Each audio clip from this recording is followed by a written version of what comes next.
Hello to you all. तो कैसे आप सभी? Myself Monika Yadav and welcome back to my YouTube channel. I am first year medical student at Immanuel Kant Baltic Federal University, Russia. So कैसे आप सभी?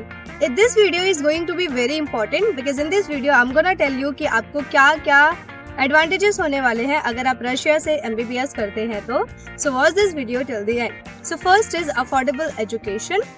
अब मैं अगर इंडिया के टर्म्स एंड कंडीशंस में समझाऊँ इस चीज को, so in India like every year 2 to 3 lakh NEET aspirants are increasing. Like last year 21 और 22 लाख स्टूडेंट्स ने रजिस्टर किया था नीट के लिए, और इस साल 25 तक डेटा चला गया है कि 25 लाख बच्चों ने नीट के लिए रजिस्ट्रेशन किया है, और सीट्स हमारे पास लिमिटेड है। तो इसमें क्या है कि कंपटीशन बहुत ज़्यादा बढ़ रखा है, और कुछ बच्चे लाइक 550, 580, 590 तक नंबर लाने के बाद भी उन्हें कॉलेजेस नहीं मिल रहे। रीज़न क्योंकि बच्चे इतने बढ़ चुके हैं और हमारा जो कट ऑफ है बहुत ज़्यादा हाई जा रहा है। सो इसकी वजह से बहुत सारे बच्चे निराश हो जाते हैं कि नहीं, क्या पता मैं डिजर्व नहीं करता एंड सो ऑल, ये सारी चीज़ें। So do not worry about anything, ऐसा कुछ नहीं है। You are totally deserving of everything because NEET में 500 से ऊपर नंबर लाना भी बहुत बड़ी बात है, बहुत ज़्यादा बड़ी। सो इसके बाद हमारे पास दूसरा ऑप्शन जो बचता है, गवर्नमेंट एग्जाम ना मिलने के बाद हमारे पास बचता है प्राइवेट कॉलेजेस का इंडिया में।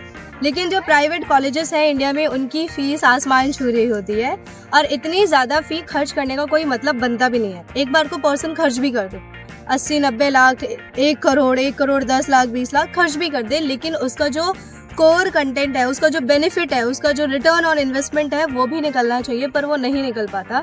उस टाइप की क्वालिटी एजुकेशन हमें हर एक प्राइवेट कॉलेज में नहीं मिल पाती। That's why I will suggest you to do MBBS from Russia because in Russia like आपका 20 से 25 लाख के बजट में आराम से आपको अच्छी एजुकेशन मिल जाएगी, बहुत ज़्यादा अच्छी एजुकेशन एंड पूरे इंफ्रास्ट्रक्चर के साथ। अब हमारे कंट्री में ना इंफ्रास्ट्रक्चर इतना ज़्यादा देखते नहीं है, वो एजुकेशन पे इतना ध्यान नहीं देते, बट इन रशिया यहाँ पर इंफ्रास्ट्रक्चर पे, लेबोरेटरीज पे, लाइब्रेरीज पे लोग बहुत ज़्यादा ध्यान देते हैं कि जो बच्चे यहाँ पे पढ़ने आ रहे हैं उनको फैसिलिटीज़ अच्छे से मिल सके। So this is the best thing here कि आपने जो पैसा लगाया है अपने MBBS में, आप उसको इजीली निकाल भी सकते हैं, और वो आपको दिखता भी है कि अगर मैंने 25 लाख अपने ऊपर लगाए हैं तो वो अच्छी जगह लगे हैं। उसके बाद है प्रीमियम गवर्नमेंट हॉस्टल्स, कि यहाँ पर जो प्रीमियम क्वालिटी के हॉस्टल्स मिलते हैं, गवर्नमेंट हॉस्टल्स, वो भी बहुत ज़्यादा कम रेंज में, मतलब जितने में हमारे इंडिया में 1 महीने का किराया होता है, वहाँ पे यहाँ पर पूरे 1 साल के रेंज में, 1 साल के पैसों में पूरा आपको हॉस्टल मिल जाता है। लाइक लेट सपोज इंडिया में 10-12 हज़ार महीने का किराया होता है, और यहाँ पे आपको 10-12 हज़ार में पूरे साल का हॉस्टल मिल जाएगा विद ऑल दी फैसिलिटीज़। आपको अपनी तरफ से किसी भी चीज़ की पेमेंट नहीं करनी, ना बिजली की, ना गैस की, एनीथिंग, एवरीथिंग इज़ फ्री है। उसके बाद हाई क्वालिटी एजुकेशन, जो नेक्स्ट बेनिफिट है आपका। अब हाई क्वालिटी एजुकेशन क्या है कि यहाँ पे जो डॉक्टर्स एंड प्रोफेसर्स हैं ये ग्लोबली रिकॉग्नाइज्ड है, ठीक है। ये इनका जो एजुकेशन सिस्टम है, इनका जो वे ऑफ डिलीवरिंग एजुकेशन है, दैट इज टॉप नॉच। इनकी जो क्वालिटी है, जिस तरीके से लोग पढ़ाते हैं, जिस तरीके से डिलीवर करते हैं to the students and to each and every students, including their own Russian students and including us international students as well. ये बहुत ज़्यादा अच्छे से चीज़ों को एक्सप्लेन करते हैं and they are highly qualified doctors, literally. उसके बाद यहाँ पे है इंग्लिश मीडियम एजुकेशन। हमारे पास हम पे ऑप्शन है कि हम जो भी मीडियम चूज़ करना चाहे सेलेक्ट कर सकते हैं। यहाँ पे फुल रशियन मीडियम में भी स्टडी होती है, दैट हमें सेलेक्ट नहीं करना बिकॉज हमें रशियन अच्छे से आती नहीं है। तो we can opt for full English medium universities. तो जहाँ पर पूरे 6 साल तक इंग्लिश मीडियम में पढ़ाई होती है, वही यूनिवर्सिटीज़ आप सेलेक्ट करें, तभी आपको एडवांटेज मिल पाएगा। क्योंकि आप 19 सब्जेक्ट, हमारे जितने भी सारे सब्जेक्ट्स हैं मेडिकल के, आप सबको रशियन में नहीं पढ़ सकते क्योंकि बहुत ज़्यादा प्रॉब्लम होती है। उसके बाद जो नेक्स्ट एडवांटेजेस आपको मिलने वाला है रशिया में, दैट इज इंटरनेशनल रिकॉग्निशन, ठीक है। कि यहाँ पर पढ़ने के बाद आपको एक ग्लोबल लाइसेंस मिलता है, ग्लोबल रिकॉग्नाइजेशन मिलता है कि आप एज अ डॉक्टर ग्लोबली कहीं पर भी प्रैक्टिस कर सकते हैं, किसी भी कंट्री में। अब कुछ कंट्रीज में ऐसा होता है कि उनको उस कंट्री का एग्ज़ाम देना पड़ता है, USMLE हो गया, प्लाब हो गया, हमारा अपना नेक्स्ट हो गया। तो हम रशिया से पढ़ने के बाद इन सभी एग्ज़ाम्स को देने के लिए एलिजिबल होते हैं। हम इनको एग्ज़ाम को क्लियर करके अपने डिज़ायर्ड कंट्री में प्रैक्टिस कर सकते हैं विदाउट एनी प्रॉब्लम। यहाँ पे पूरी तरीके से हमारे पास जो ग्लोबल लाइसेंस है वो वैलिड होता है, we can use it. Okay, so now the next and the most important advantage is cultural exposure. अब ये होता है ना कि हम अगर कहीं से उठ के आए हैं, अपने घर से, अपने इंडिया से उठ के अगर हम बाहर आए हैं और बाहर आकर अगर हम नई चीज़ों में इन्वॉल्व नहीं हो रहे, नई चीज़ें नहीं सीख रहे, तो फिर फ़ायदा ही क्या है? क्योंकि कुछ चीज़ें ऐसी है ना कि हम बाहर जाते हैं तभी सीखते हैं, घर पे बैठे बैठे नहीं सीख सकते। उसमें से एक है कल्चरल एक्सपोजर। अब हम जितना ज़्यादा बाहर के लोगों से इंटरेक्ट करेंगे उतना ही ज़्यादा जो हमारा कल्चरल एक्सपोजर है वो बढ़ेगा।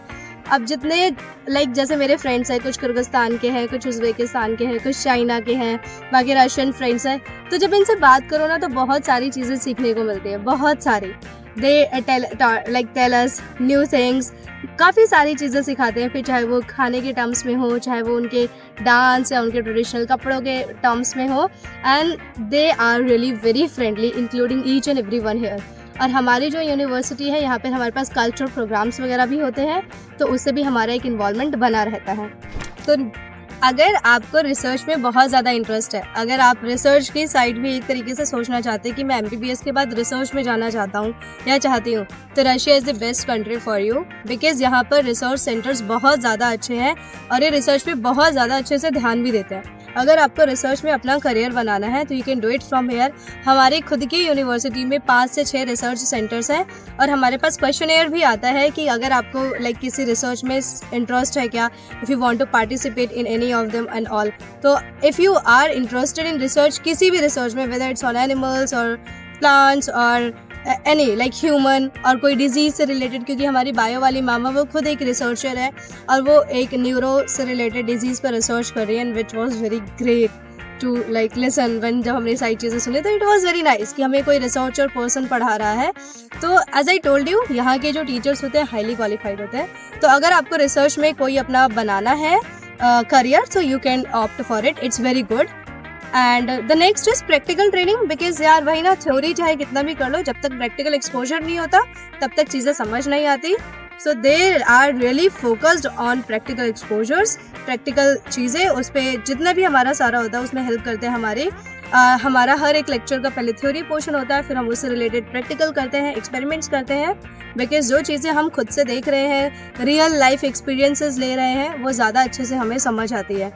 एंड वन मोर थिंग कि यहाँ पर जो टाइमिंग है ना, स्टडी का बर्डन इतना ज़्यादा नहीं है, ठीक है। बहुत ज़्यादा आराम से अगर आप डेली अपना पढ़ाई मैनेज कर रहे हो तो बिना किसी बर्डन के आप अपनी पढ़ाई कर सकते हो, जिससे आपका काफ़ी टाइम बच जाता है। और अगर आप किसी एग्ज़ाम की तैयारी करना चाहते हैं, as I said, USMLE, PLAB and PG next, तो आप आराम से, आपको टाइम मिलता है प्रिपरेशन करने का, क्योंकि बर्डन इतना ज़्यादा ये लोग नहीं देते, एकदम स्ट्रेस फ्री होकर पढ़ाई कराते हैं। सो दिस इज़ ऑल, ये सारे हमारे एडवांटेजेस थे रशिया में MBBS करने के।